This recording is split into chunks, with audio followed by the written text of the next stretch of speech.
Assalamualaikum warahmatullahi wabarakatuh. Saya Muhammad Zafir Abdul Nasir. Saya dan kumpulan saya akan membentangkan tentang mini research skill group report, itu daripada subjek Educational Psychology. Ini merupakan ahli kumpulan saya. Yang pertama Muhammad Syamil Imran bin Syukri, yang kedua Muhammad Nur Ishraf bin Muhammad Desa, yang ketiga Muhammad Nur Daniel bin Rahman, dan yang terakhir sekali Muhammad Ashraf bin Abdul Aziz. Saya akan menerangkan tentang pengenalan kajian kami.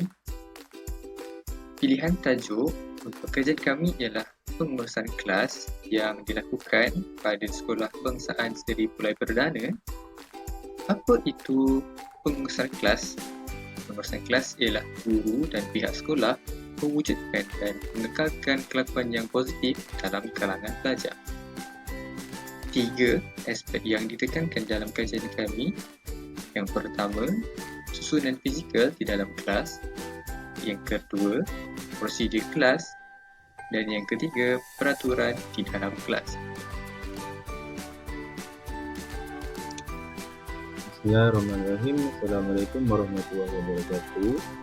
Saya akan menerangkan mengenai tujuan kajian ini dilakukan. Tujuan kajian ini dilakukan ialah untuk menganalisa pengaruh pengembangan pelajar dari segi tingkah laku, kognitif, pembelajaran konstruktivisme dan humanistik. Baiklah, apa itu kognitif? Kognitif ialah berkaitan dengan proses memperoleh pengetahuan melalui maklumat yang diterima oleh persekitaran dan pembelajaran.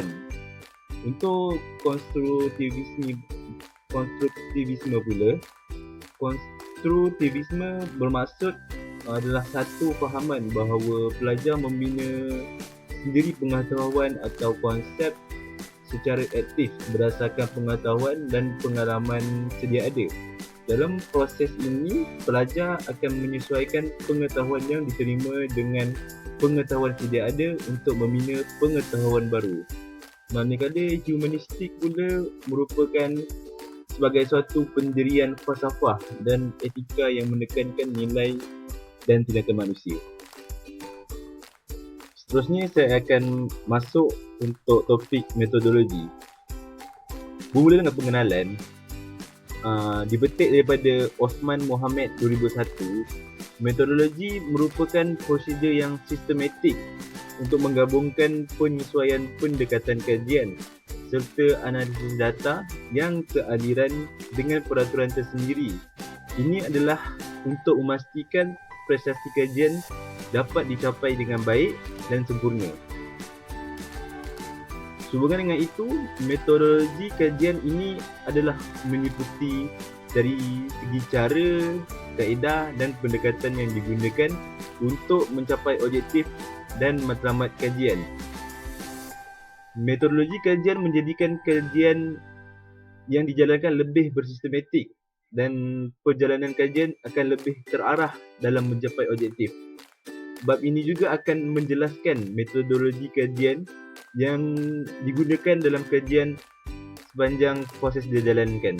Kami telah merancang dengan teratur metodologi kajian dan strategi-strategi yang digunakan untuk mendapatkan maklumat dan data melalui kaedah-kaedah tertentu.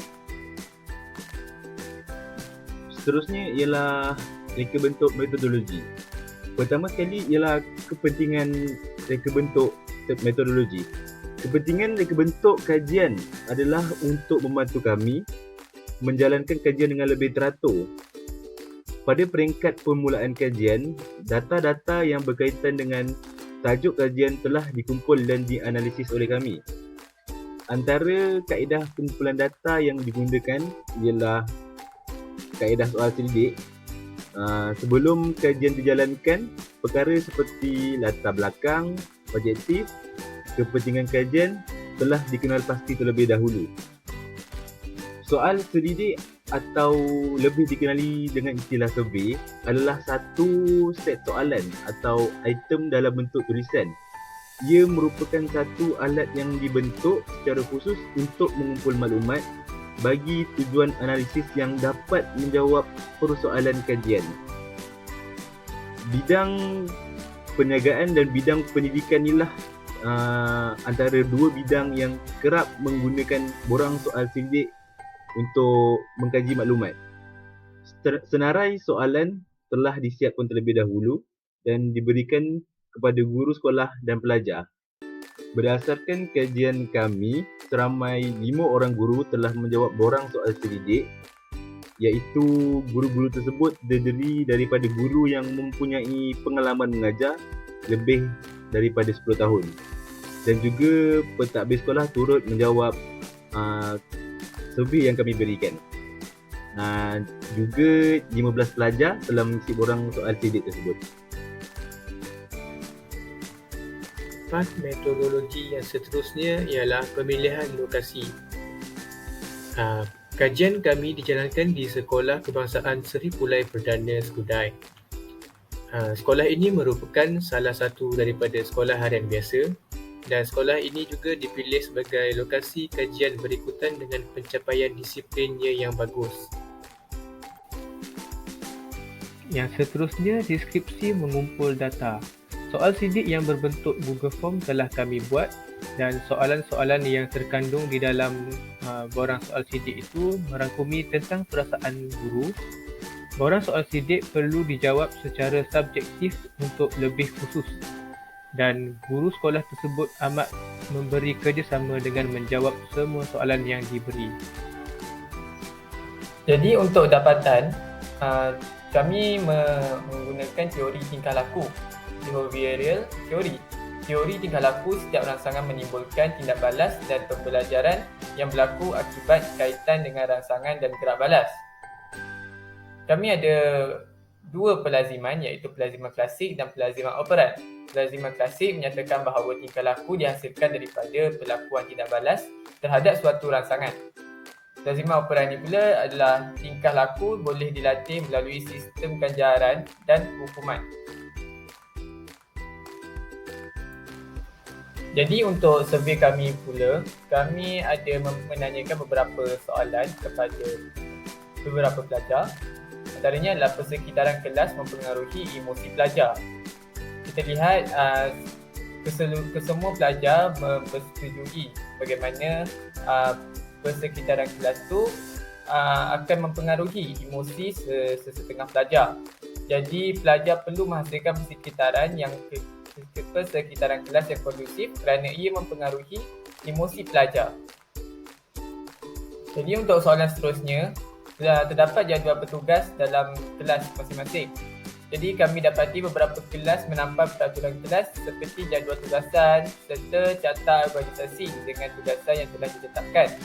Kelas yang bagus akan meletakkan jadual kelas serta jadual tugasan dan peraturan kelas untuk memastikan kelas berjalan dengan lancar. Jadi ini adalah bergantung kepada pentadbiran dalam sebuah kelas tersebut. Ketua kelas amat memain peranan dalam hal tersebut.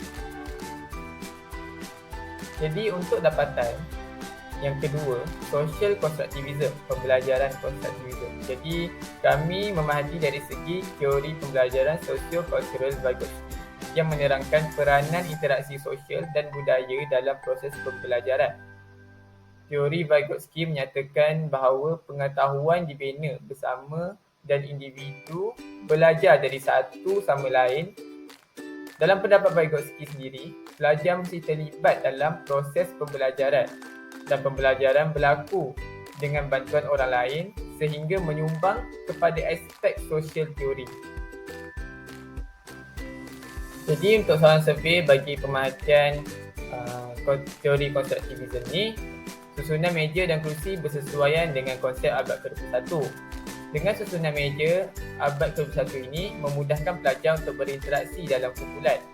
Perkara ini dapat dibuktikan lagi dengan pendapat Woolfolk 2002 iaitu persekitaran bilik darjah yang melibatkan ruang susun atur meja dan kerusi dan dimensi sosial mempengaruhi persekitaran sesebuah bilik darjah. Kemudian soalan survey yang seterusnya, pelajar selesa dengan kedudukan kerusi dan meja yang disusun di dalam kelas. Semua pelajar bersetuju dengan soalan yang diberikan serta menerangkan tentang keselesaan dengan kedudukan kerusi dan meja di dalam kelas untuk mengekalkan sekitaran pembelajaran yang positif dan produktif. Okay, bismillah. Okey, jadi saya akan teruskan bahagian dapatan atau bahasa Inggeris dia finding. Okey, jadi kita akan pergi ke perkembangan kognitif. Okey, sebelum saya pergi berkaitan dengan dapatan iaitu berkaitan dengan kajian apa, kita belajar dahulu iaitu berkaitan dengan teori. Apa itu perkembangan kognitif? Okey, perkembangan kognitif ialah aspek penting dalam pertumbuhan dan perkembangan manusia. Perkembangan kognitif ialah perkembangan yang dialami oleh otak dari aspek pemikiran manusia dan ia dapat dilihat melalui perubahan dan dalam tingkah laku dan percakapan. So maksud dia perkembangan kognitif ni kita dapat nampak perubahan iaitu dalam tingkah laku kita dan percakapan kita. Teori ini telah diperkenalkan oleh Jean Piaget. Okay, beliau merupakan ahli psikologi kanak-kanak yang terkenal. Piaget telah menjalankan banyak kajian tentang bagaimana individu memproses maklumat dan mengemukakan pendapat tentang perkembangan kognitif manusia dalam bentuk tahap demi tahap. Okay, so Jean Piaget ni dia buat satu macam kajian, so tapi dia buat bahagi pada banyak tahap. Okay, saya akan ceritakan apa yang tahap itu. Oleh itu, teori pengembangan kognitif ini juga dikenali sebagai teori tahap. Dari kajian dan pemerhatiannya, Piaget mendapati bahawa kanak-kanak adalah berbeza dan berubah mengikut Piaget telah membahagikan kepada 4 peringkat yang saya sebut tadi, iaitu peringkat yang pertama ialah jeria motor dari umur dari lahir ke 2 tahun, iaitu peringkat praoperasi iaitu dari 2 hingga 7 tahun, peringkat operasi konkret 7 hingga 12 tahun dan peringkat koma selepas 12 tahun. Okey, teori pembelajaran kognitif berkaitan dengan cara minda memproses maklumat. Piaget merupakan metodologi kajian klinikal semasa mengkaji proses kognitif anak-anaknya, iaitu melibatkan perhatian intensif pada mereka pada tiap-tiap hari sejak dari lahir hingga dalam persekitaran semula jadi. So maksud dia, Jean Piaget ni dia tengok dia buat kajian itu berdasarkan anak-anak dia. So dia kaji daripada dia lahir hingga dia umur sehingga 12 tahun. So dia tengok dari situ proses waktu dia dapat kajian itu. Okey, beliau berpendapat kanak-kanak lahir dengan tingkah laku refleks iaitu menangis dari 0 hingga 2 tahun. 0 hingga 2 tahun iaitu menangis, menghisap dan mengapai. Berkembang kepada tingkah laku bermatlamat. Kemudian berkembang kepada tingkah laku menyelesaikan masalah. Menurut Piaget, kanak-kanak bina skemata atau struktur kognitif dalam usahanya memahami persekitaran atau pengalamannya. Oleh itu, skemata kanak-kanak bertambah dari hari demi hari melalui data yang ditafsir dan disimpan oleh kanak-kanak tersebut. Okey, terdapat beberapa konsep penting yang diutarakan oleh beliau.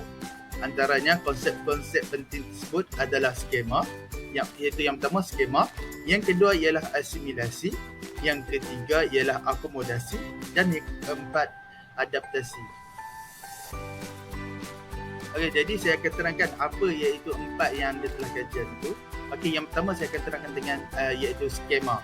Okey, tahap pertama ialah skema. Skema merujuk kepada potensi yang ada di dalam diri manusia untuk melakukan sesuatu dengan cara tertentu dan merupakan model tingkah laku asas individu yang ditonjolkan semasa proses pengubahsuaian diri dalam alam sekitar.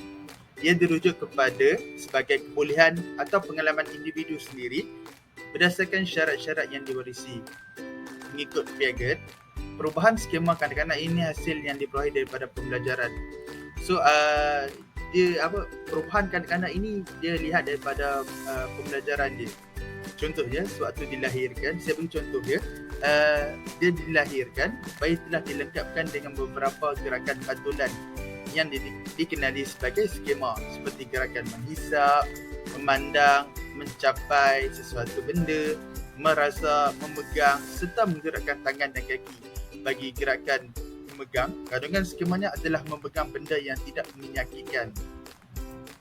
Okey, jadi skema yang ada pada bayi akan menentukan bagaimana bayi bertindak balas dengan persekitarannya. Okey, yang kedua ialah asimilasi atau bahasa Inggeris dia assimilation. Okey, tahap kedua ialah asimilasi. Asimilasi merupakan satu proses penyesuaian antara objek yang baru diperolehi dengan skema yang sedia ada. Proses asimilasi yang berlaku membolehkan manusia mengikuti sesuatu modifikasi skema hasil daripada pengalaman yang baru diperolehi. Okey, sebagai contoh saya bagi, seorang kanak-kanak yang baru pertama kali melihat sebiji apple. Okey, kanak-kanak tersebut akan menggunakan skema memegang, iaitu dia akan memegang ekor apple itu dan sekaligus dia akan merasa dia. Melalui kanak-kanak tersebut, dia akan mendapat pengetahuan yang baru baginya berkenaan sebiji apple.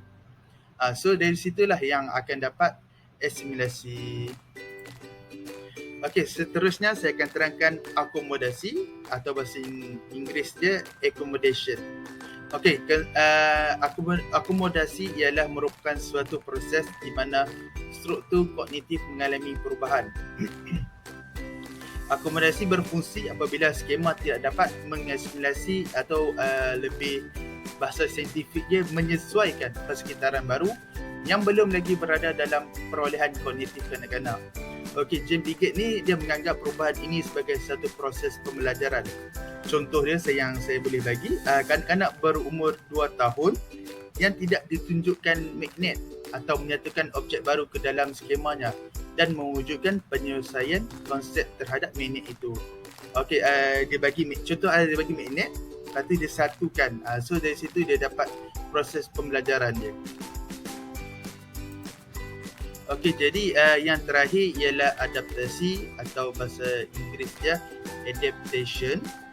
Okey, konsep terakhir adaptasi merupakan satu keadaan di mana wujud keseimbangan di antara akomodasi, asimilasi untuk disesuaikan dengan persekitaran. So adaptasi ni ialah gabungan di antara akomodasi dan asimilasi. Dia untuk kita mewujudkan persekitaran lah, kira macam nak gabungkan. So keadaan keseimbangan akan wujud apabila kanak-kanak mempunyai kecenderungan sejati untuk mencipta hubungan apa yang dipelajari dengan kehendak persekitaran. James Piaget mendapati kemampuan mental manusia muncul di tahap tertentu dalam proses pengembangan yang dilalui. Okey, jadi James Piaget ni dia mengikut dia perubahan daripada satu peringkat ke satu peringkat seterusnya hanya akan berlaku apabila kanak-kanak mencapai tahap kematangan yang sesuai dan terdedah kepada pengalaman yang relevan. So konklusi yang saya dapat sampaikan melalui perkembangan kognitif ni ialah kanak-kanak ini dia akan mencapai satu kematangan atau terdedah kepada pengalaman. So apa yang pengalaman dia dapat itu, dia akan ingat benda tu, dia akan mematangkan diri dia. Okey, jadi slide ini akan menunjukkan carta pie yang telah kami dapat iaitu daripada responden, iaitu daripada guru maupun pelajar. Okey, kat sini carta pie di atas menunjukkan bilangan pelajar yang mengatakan maklumat yang ditampa di dalam kelas banyak membantu dalam memastikan perjalanan kelas lebih lancar. Okey, semua pelajar, data ini jelas menunjukkan semua pelajar mengalami proses adaptasi. Pelajar mengalami akomodasi di mana mereka mengubah pengetahuan sedia ada mereka dengan mendalami maklumat yang ditampal di dalam kelas untuk mencipta pengetahuan baru. Okey, proses akomodasi yang dialami oleh pelajar mampu membuatkan mereka menjana idea baru dan mengaplikasikannya dalam kehidupan seharian mereka. Seterusnya saya akan terangkan dapatan yang berkaitan dengan teori humanistik. Okey, jadi saya akan terangkan apa itu teori humanistik. Okey, teori humanistik ialah menekankan untuk melihat seluruh individu dan menekankan konsep-konsep seperti kehendak bebas, keberkesanan diri dan realisasi diri. Okey, daripada menumpukan perhatian kepada disfungsi, psikologi humanistik berusaha untuk membantu orang memenuhi potensi mereka dan memaksimumkan kesejahteraan mereka. Okey, psikologi humanistik juga sering dirujuk sebagai humanisme, muncul pada tahun 1950-an. Okey, sebagai reaksi terhadap psikoanalisis dan behaviorisme yang menguasai psikologi pada masa itu. Okey, teori belajar humanistik merupakan salah satu teori yang dapat diterapkan oleh guru pintar. Teori humanistik menyatakan bahawa manusia berhak mengenali dirinya sendiri sebagai langkah untuk belajar. So, teori ini dia kata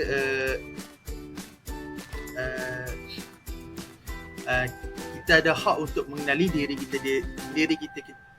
sendiri. Okey, sehingga diharapkan mampu mencapai akuantilisasi diri. Tidak heran jika penganut teori humanistik ini beranggapan bahawa proses belajar dinilai lebih penting daripada hasil belajar itu sendiri. Okey, kat sini maksudnya proses yang dia tengah belajar itu lebih penting daripada hasil yang dia belajar lepas dia dalam proses itu. Okey, jadi slide ini menunjukkan bahawa peratus yang telah kami jalankan iaitu melalui Google Form telah edarkan kepada guru maupun murid. Okey, dari sini kita dapat lihat semua pelajar bersetuju bahawa sistem bilangan pelajar perlu sesuai supaya tidak terlalu padat di dalam kelas. Salah satu daripada tahap di dalam Maslow Hierarchy of Needs ialah keperluan sekuriti dan keselamatan.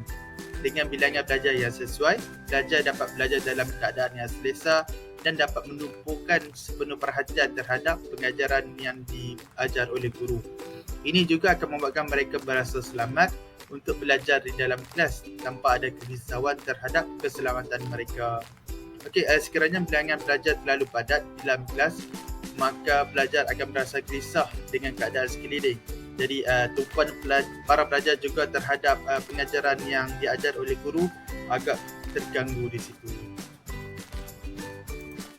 Antara kesimpulan atau penutup yang kami dapat sebutkan adalah pembelajaran daripada hasil kajian, iaitu kami dapat melakukan kajian menulis di Google Form dan teori-teori yang kami pelajari dapat dikaitkan dengan dapatan tersebut. Seterusnya, bekerja secara berkumpulan, iaitu kami bekerja secara kumpulan dengan membuat perbincangan, melakukan pertemuan di offline ataupun online. Dan yang ketiga adalah pengalaman. Ini merupakan pengalaman baru bagi kami semua untuk menghasilkan sebuah kajian dan mempelajari bagaimana kajian itu dilakukan. Dan pengalaman ini boleh kami semua implikasikan pada masa akan datang. Sekian sahaja daripada perbincangan kami. Terima kasih.